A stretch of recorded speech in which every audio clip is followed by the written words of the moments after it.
4,70,00,000 অধিক ভোটার, নতুন ভোটার হওয়ার সত্ত্বেও এই ফ্যাসিস্ট অবৈধ সরকারের নিশিরাত ভোট ডাকাত সরকারের কারণে তাদের ভোটের অধিকার থেকে তারা বঞ্চিত হয়েছে।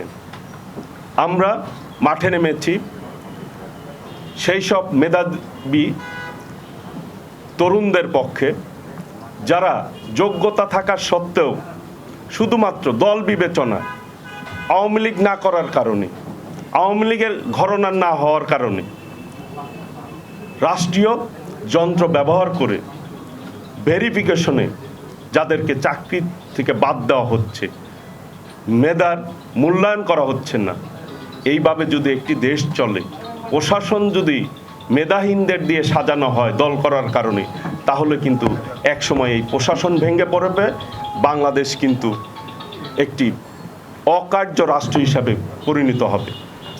এই জায়গা থেকেই বের করার জন্য আমরা মনে করি স্বাধীনতার মহান ঘোষক শহীদ রাষ্ট্রপতি জিয়াউর রহমান স্বাধীনতার ঘোষণা দিয়ে 30 লক্ষ শহীদের রক্তের বিনিময়ে এই বাংলাদেশটি অর্জিত হয়েছিল।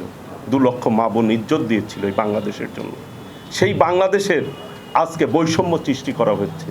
তৎকালীন পাকিস্তানের সাথে কিন্তু আমাদের যুদ্ধ একটি কারণেই হয়েছিল, আমাদের প্রতি বৈষম্যমূলক আচরণ করা হয়েছিল এই ভূখণ্ডের মানুষের সাথে। আজকে এই বাংলাদেশে মানুষের বৈষম্য সৃষ্টি করছে এই সরকার, দ্বিধাবিভক্ত করে ফেলেছে বাংলাদেশকে। এই জন্য কিন্তু দেশের স্বাধীনতার যুদ্ধ হয়নি।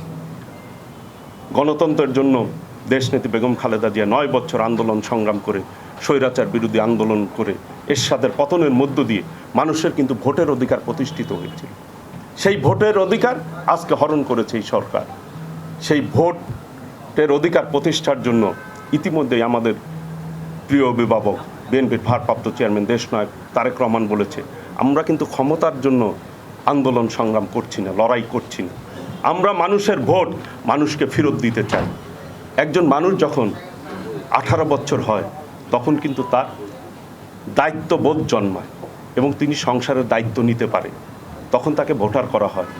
তার দেশকে পরিচালনা করবে, তার কিন্তু অধিকার প্রতিষ্ঠা হয় যে আমি বাছাই করে নিব আমার সরকারকে। বাংলাদেশে বর্তমান এই বিষয়টি উপেক্ষিত হচ্ছে। আজকে তরুণদের সেই অধিকার কেড়ে নেওয়া হয়েছে। সেই তরুণদের অধিকার প্রতিষ্ঠার জন্য আমরা আজকে মাঠে নেমেছি, আন্দোলনে নেমেছি। বিগত 5টি সমাবেশে সকল তরুণরা, বঞ্চিত তরুণরা কিন্তু আমাদের সমাবেশে উপস্থিত হয়েছেন। আপনারা দেখেছেন, আপনারা অনেকেই সেই সমাবেশগুলিতে দেখেছেন যে সমাবেশগুলিতে তরুণদের উপস্থিতি কত পরিমাণ ছিল। আজকে তরুণদের মধ্যে আমরা একটি জিনিস জাগ্রত করতে পেরেছি যে তার যে নাগরিক অধিকার, তার যে এই দেশ গঠনে তার যে অধিকার রয়েছে এবং দেশ পরিচালনার ক্ষেত্রে সরকারকে হবে সেটি যাচাই করার তার যে অধিকার রয়েছে, সেই অধিকারের যে চেতনা সেটি কিন্তু আমরা উদ্বুদ্ধ করতে পেরেছি এবং মানুষ কিন্তু সেই চেতনায় উদ্বুদ্ধ হয়ে আমাদের সমাবেশে যোগ দিচ্ছে। এবং বর্তমানে বাংলাদেশের তরুণ সমাজ চায় এই সরকারের পতনের মধ্য দিয়ে ভোটের অধিকার প্রতিষ্ঠা হোক বাংলাদেশে।